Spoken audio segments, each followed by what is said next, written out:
Untuk selanjutnya kita akan memasuki modul las listrik ya.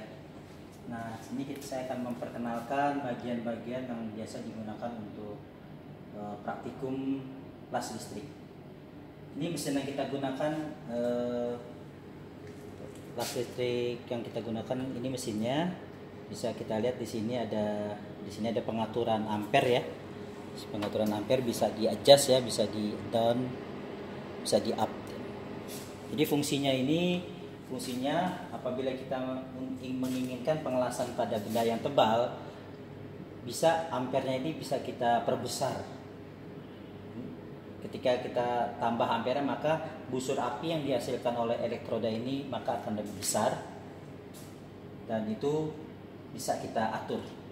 Jadi untuk kita penggunaan misalnya pengelasan las-las yang tipis ya, spesimen tipis itu, jadi ampere bisa kita kurangi, fungsinya agar benda yang kita las tidak mengalami bolong, jadi cacat las. Ya, sini saya akan usahakan saya demokan atau saya lakukan pengelasan ya. Seperti biasanya kita perkenalkan, ini adalah kabel massa untuk las listrik ya. Kabel massanya, yang ini kabel positifnya buat pemasangan elektroda las. Ini yang berwarna orange ini adalah holder las. Di ujung ini elektroda lasnya. Terus untuk melakukan pengelasan biasa kita pakai peralatan alat keselamatan diri ya, APD. Bisa kita pakai sarung tangan las yang terbuat dari kulit. Fungsinya untuk melindungi tangan biar agar tidak terkena percikan las. Lalu yang kedua, kacamata las atau Google las.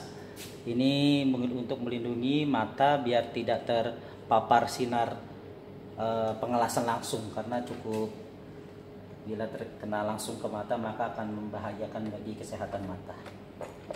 Oke, sini akan saya demokan bagaimana biasanya mahasiswa melakukan pengelasan listrik. Nah, bisa kalian saksikan, ini adalah plat besi ya. Tebalannya 55 mili, ketebalannya 5 mm. Saya akan menggunakan ampernya 100 ampere. Jadi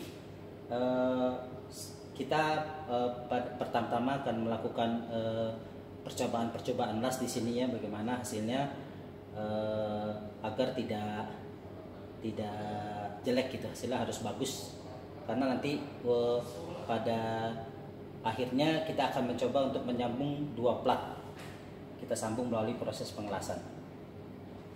Saya contohkan ya.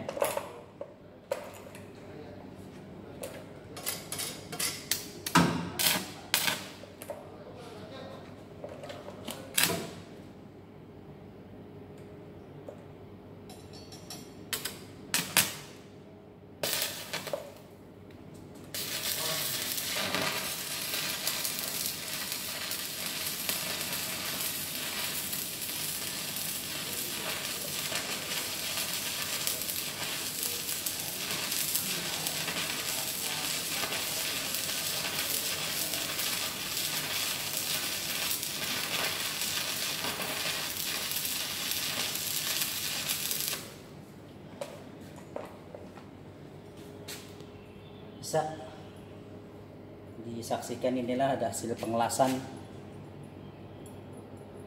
yang dilakukan oleh las listrik ya. Jadi diusahakan hasil lasnya itu tidak harus rata ya, seperti dari atas sampai bawah itu, agar penyambungan yang kita lakukan pada plat yang kita sambung menjadi lebih kuat. Selanjutnya adalah proses pengelasan untuk menyambung dua buah plat. Ini adalah proses penyambungan dua buah plat dengan menggunakan las listrik.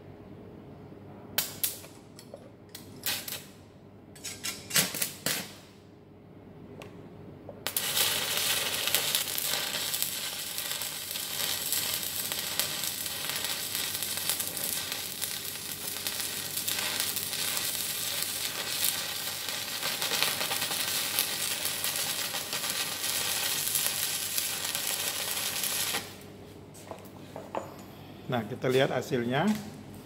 Jadi pelat yang di sebelah kanan dan sebelah kiri tadi sudah tersambung.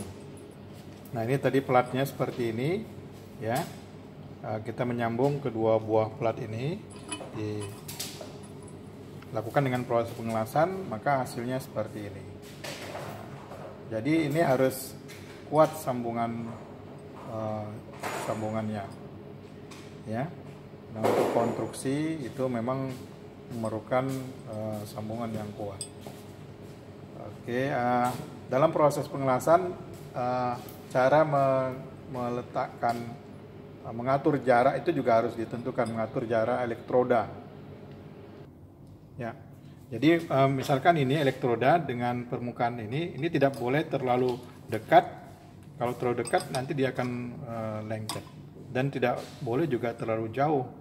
Jadi dia terlalu jauh umpamanya seperti ini, tidak akan terjadi proses pengelasan. Jadi memang ada jarak yang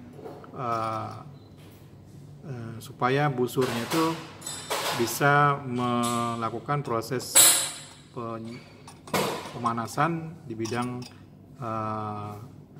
logam tersebut. Jadi ini pengaturan jarak ini juga perlu. Kemudian gerakan tangan juga mempengaruhi terhadap kualitas pengelasan. Memang dalam proses pengelasan ini memerlukan latihan yang yang berulang-ulang ya, supaya dapat menghasilkan hasil yang baik. Demikian untuk modul proses pengelasan pada praktikum proses manufaktur. Terima kasih.